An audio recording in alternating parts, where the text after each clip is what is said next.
সম্মানিত বন্ধুরা, সাহাবার পথ চ্যানেল থেকে আপনাদেরকে জানাই স্বাগতম, আপনাদেরকে জানাই সালাম। তো আজকে একটি বিষয় নিয়ে আপনাদের সম্মুখে আমি আলোচনা করব, যে বিষয় হয়তো সবাই অবগত আছেন বা কিছুগুলা মানুষের হয়তো জানা নেই, যার জন্যে আলোচনা করলে কি হয়, বস্তুগুলা ক্লিয়ার হয়ে যায়। মুখস্থ যদি কিছু কম বেশি কম থাকে বা সেইটা আলোচনার মাধ্যম দিয়ে কি হয়ে যায়, পুরো পরিপূর্ণ হয়ে যায়। তো আজকে যে বিষয়টা নিয়ে আমি আলোচনা করতে চাই, সে বিষয়টা হলো যে ইমানে মুফাসসলের মধ্যে 7টি বস্তুর উপরে ইমান আনা ফরজ করা হয়েছে। আর ইসলামের ভিতরে অনেক বস্তুর উপরে ইমান আনা ফরজ, তন্মধ্যে এই 7টি বস্তুর উপরেও ইমান আনা আমাদের কি ফরজ, কর্তব্য। তো সম্মানিত ভিউয়ার্স, আমার চ্যানেলকে সাবস্ক্রাইব করে রাখবেন, যাতে করে নতুন নতুন ইসলামিক ভিডিও আপনাদের সম্মুখে আমি উপস্থাপন করতে পারি। আর এতে করে আপনাদেরও ফায়দা হবে, আমারও ফায়দা হবে, ইনশাআল্লাহ দিনের সহায়তা হবে। তো যাই হোক, মোটামুটি আলোচনা একবারই আমরা সবাই গুরুত্ব দিয়ে শুনি যে এই 7টি বস্তুর উপরে ইমান যদি আমরা আনতে পারি, তাহলে আমরা অধিকাংশ বস্তুর উপরে কি করা হব, ইমান আনাটা আমাদের জন্য সহজ হয়ে যাবে। বলা হয়েছে যে আমানতু বিল্লাহি, আমি ইমান আনিলাম আল্লাহর উপর। আল্লাহ যে আছে, আল্লাহ যে আলিমুল গায়ব, আল্লাহকে আমরা হয়তো দেখি না, কিন্তু না দেখিয়াই আমরা আল্লাহর পাওয়ার সম্পর্কে আমরা হয়তো জানি, আল্লাহর কুদরত সম্পর্কে আমরা জানি। এক আল্লাহ রাব্বুল আলামিন সারা পৃথিবীকে সৃষ্টি করিয়াছেন, আর সূর্য চন্দ্রকে সৃজন বানিয়েছেন, মানুষ দিগকে বানিয়েছেন, এবং খুঁটাবিহীন স্তম্ভবিহীন প্লেয়ারবিহীন দুনিয়াকে আকাশমণ্ডলী দুনিয়ার উপরে ঝুলাইয়া রাখিয়েছেন। আল্লাহ পাকের একটা শক্তি, আর আল্লাহ পাকের উপরে কি করা লাগবো, বিশ্বাস স্থাপন করা লাগবো, আল্লাহ পাকের উপরে ইমান আনা লাগবো।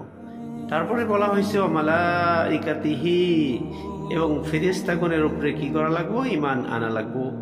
তো এই ফেরেশতা আমরা দেখি না, কিন্তু আমাদের সঙ্গেই রয়েছে, এবং মৃত্যুর পরেও ফেরেশতারা জিজ্ঞাসাবাদ করবে, এবং অগণন ফেরেশতা নানান কাজে আল্লাহ পাকের হুকুমের আল্লাহ পাকের হুকুমের তাবেদারি করতেছে, আল্লাহ পাকের হুকুমের তারা হুকুমকে মেনে চলতেছে। তো আল্লাহ পাকের হুকুমে তারা নানান কাজে কি আছে, লিপ্ত আছে, ব্যস্ত আছে। তো যাই হোক, তারপরে বলা হয়েছে অকুতুবিহি, এবং কিতাব সমূহের উপর। কিতাব বলতে ধর্মগ্রন্থ সমূহের উপর নবীদের প্রতি কি হয়েছিল, কিতাব নাজিল করা হয়েছিল, হয়তো সহিফা নাজিল করা হয়েছিল। কিছুগুলা নবীর উপরে বড় বড় কিতাব, 30 পারা 40 পারা, কিছুগুলা নবীর উপরে হয়তো ছোট্ট একটি কিতাব নাজিল করা হয়েছিল। আমাদের নবী হযরত মুহাম্মদ সাল্লাল্লাহু আলাইহি ওয়াসাল্লামের উপরে পবিত্র কোরআন শরীফ নাজিল করা হয়েছে। এই বস্তুগুলোর উপরে কি করা লাগবো, ইমান আনা লাগবো, বিশ্বাস স্থাপন করা লাগবো। তারপরে হইল অরসুলিহি, এবং রসুলগণের উপর কি করা লাগবো, বিশ্বাস স্থাপন করা লাগবো।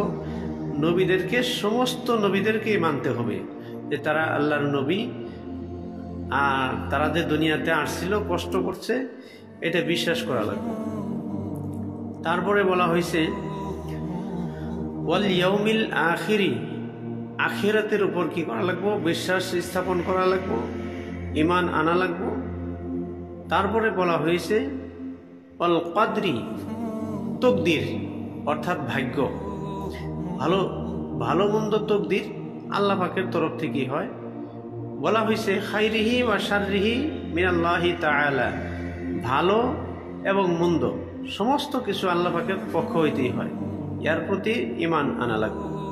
তারপরে বলা হয়েছে ওয়াল বাসি বাদাল মাউত, মৃত্যুর পর আরেকটি জীবন, যে জীবনের কোনোদিন শেষ নেই, যে জীবন অনন্তকাল চিরঞ্জীব, যে জীবনে কোনোদিন মৃত্যু আসবে না, যে জীবনে আমাদের কি করা লাগবো, অনন্তকাল কবরে শুয়ে থাকা লাগবো। তারপরে এমন একটি দিন আসবে যে ইসরাফিল আলাইহিস সালাম সিংহায় ফুঁক দিবে, আর সমস্ত মানুষ কবর থেকে উঠবে আর হাসরের দিকে চলবে, বিচার হবে, সেই কথা আমাদেরকে কি করা লাগবে? বিশ্বাস স্থাপন করা লাগবে। তো সম্মানীয় বন্ধুরা, আমি যা বললাম আপনারা সবাই এই বস্তুগুলা একটু রিসার্চ করবেন, আলোচনা করবেন, ভুল হইলে আমাকে শুধরাইয়ে দিবেন, আর আপনারা মুখস্থ করবেন ইনশাআল্লাহ।